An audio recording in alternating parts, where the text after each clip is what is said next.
राधे राधे। हरे कृष्णा। हिंदू धर्म में एकादशी तिथि का बेहद ही खास महत्व माना गया है। एकादशी तिथि भगवान विष्णु को समर्पित मानी गई है। साल 2025 की पहली एकादशी पौष माह के शुक्ल पक्ष की एकादशी है, जिसे पुत्रदा या बैकुंठ एकादशी भी कहा जाता है। आइए जानते हैं साल 2025 की पहली एकादशी जनवरी में कब पड़ रही है। एकादशी का हिंदू धर्म में विशेष महत्व होता है, क्योंकि यह तिथि जगत के पालनहार भगवान विष्णु को समर्पित मानी जाती है। साल में कुल 24 एकादशी पड़ती हैं। धार्मिक मान्यता है कि एकादशी के दिन भगवान विष्णु की पूजा करने से जीवन के सभी कष्ट दूर हो जाते हैं और पुण्य फलों की प्राप्ति होती है। एकादशी के दिन भगवान विष्णु संग लक्ष्मी जी की पूजा करने से घर में धन धान्य में वृद्धि होती है। साल 2025 की पहली एकादशी बेहद खास है और यह पौष माह के शुक्ल पक्ष की एकादशी तिथि पर मनाई जाएगी, जिसे पुत्रदा एकादशी या बैकुंठ एकादशी भी कहा जाता है। पौष पुत्रदा एकादशी पुत्र रत्न प्राप्ति के लिए बहुत फलदायी मानी गई है। हिंदू कैलेंडर के मुताबिक पुत्रदा एकादशी का व्रत साल में 2 बार रखा जाता है।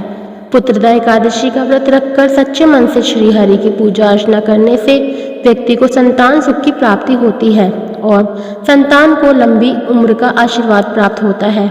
ऐसे में पौष माह के शुक्ल पक्ष की एकादशी तिथि की शुरुआत 9 जनवरी दोपहर 1:12 पर होगी। वहीं इस तिथि का समापन अगले दिन 10 जनवरी को दोपहर 12:43 पर होगा। ऐसे में उदया तिथि के अनुसार पौष पुत्रदा एकादशी का व्रत 10 जनवरी 2025 को रखा जाएगा। पौष पुत्रदा एकादशी को बैकुंठ एकादशी भी कहते हैं। पूजा का समय। पुत्रदा एकादशी के दिन भगवान विष्णु की पूजा के लिए सही समय 10 जनवरी 12:13 से लेकर दोपहर 12:55 तक रहेगा। इस शुभ मुहूर्त में पूजा करना बेहद फलदायी होगा। आइए अब जानते हैं पौष पुत्रदा एकादशी का क्या महत्व है। धर्मशास्त्रों में पौष पुत्रदा एकादशी व्रत को बहुत खास माना गया है।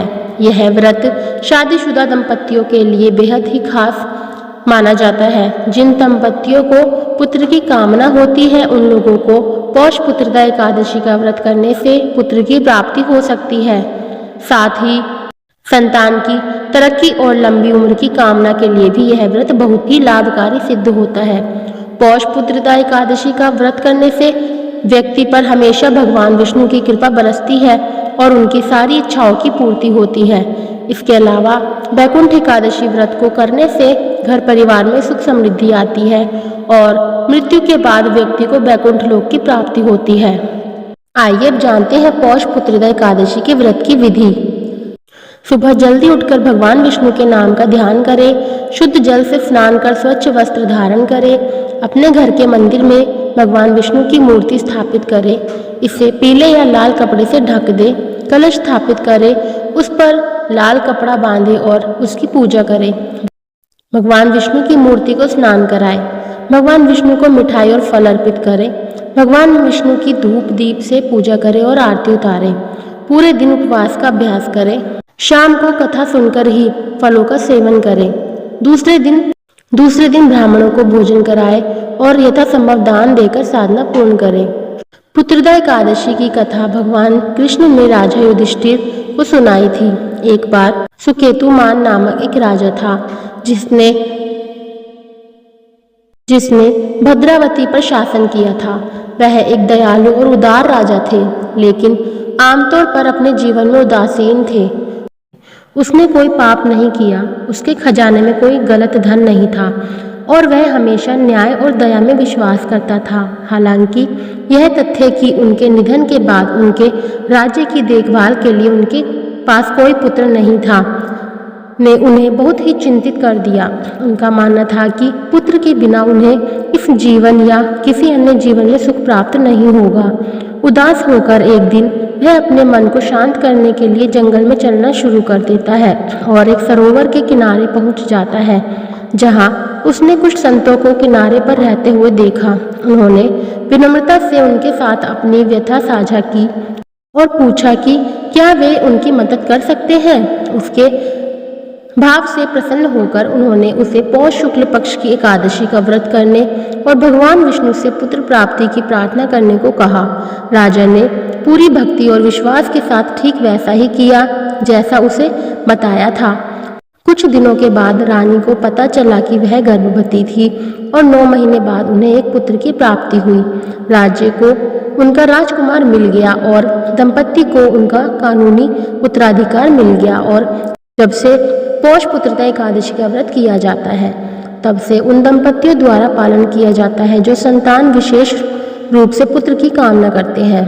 पौष पुत्र एकादशी एक शुभ अवधि है और भक्त को रात के समय भगवान विष्णु के भजन और कीर्तन की पूजा करनी चाहिए और मंत्र मुग्ध करना चाहिए। गंभीर अवांछित परिणामों को रोकने के लिए हिंदू धर्म में इस दिन सभी बुरी प्रथाओं से बचना चाहिए, जैसा कि आगे बताया गया है। पुत्रदा एकादशी व्रत के दिन भक्त को जुआ खेलने जैसे अश्लील कार्य में भाग नहीं लेना चाहिए। धार्मिक मान्यताओं के अनुसार ऐसा करने से व्यक्ति के वंश का नाश होता है। एकादशी व्रत के दिन चोरी नहीं करनी चाहिए, क्योंकि कहा जाता है कि इस दिन चोरी करने से 7 पीढ़ियों तक का पाप लगता है। एकादशी का व्रत भगवान विष्णु की पूजा को समर्पित है। इस दिन भगवान विष्णु की कृपा पाने के लिए व्रत में सात्विक भोजन ही करना चाहिए। हिंदू धर्म में सभी व्रतों में एकादशी का व्रत बहुत ही शुभ माना जाता है। इस दिन व्रती को अपशब्दों का प्रयोग नहीं करना चाहिए और भगवान विष्णु की कृपा पाने के लिए सभी के साथ विनम्र व्यवहार करना चाहिए। पौष पुत्रदा एकादशी पर भक्त को क्रोध और झूठ से दूर रहना चाहिए। आइए जानते हैं विष्णु भगवान के कुछ बीज मंत्र। ओम बृहस्पतिये नमः। ओम क्लीं बृहस्पतिये। ओम ग्राम ग्रीम ग्रामः गुरुवे नमः। ओम श्री बृहस्पतिये नमः। ओम गुरुवे नमः। इन मंत्रों के जाप से आपके जीवन में शांति और समृद्धि आएगी और भगवान विष्णु की कृपा प्राप्त होगी। पौष पुत्रदा एकादशी पारण की तिथि 11 जनवरी को सुबह 7:15 से सुबह 8:21 तक पारण का समय है तथा पारण तिथि के दिन द्वादशी समाप्त होने का समय सुबह 8:21 है। अब जब आप पौष पुत्रदा एकादशी के बारे में सब कुछ जान गए हैं, तो आप सभी अनुष्ठानों का अभ्यास कर सकते हैं और वांछित परिणामों के लिए भगवान विष्णु को प्रसन्न कर सकते हैं।